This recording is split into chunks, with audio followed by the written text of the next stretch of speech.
כן, את יכולה לפרוט לי את 20 שקל בבקשה? לפרוט לך את ה-20? כן. יש לך פה 100 ויש לך 20. אתה יכול לפרוט לי אחי את ה-20? אתה מחזיק ביד 100 שקל. זקוק לעזרה? יש לך אולי לפרוט לי ל-10-10? ל-10-10?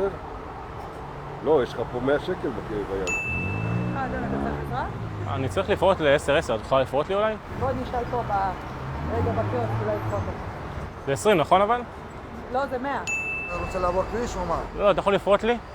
לפרוט לך? כן, 20 ל-10-10. 20, זה 100. זה 100 שאתה מחזיק, תשים אותו בכיס, וזה 20 שקל אם אתה רוצה צריך לנסיעה.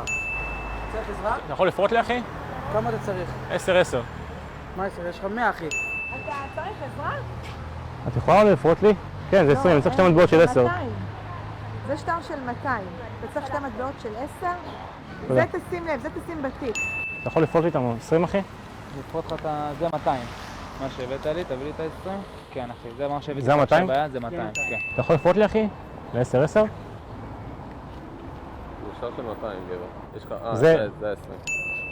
זה 200, יש לך פה לא 20. זה 200? אחד זה 200 ואחד זה 20.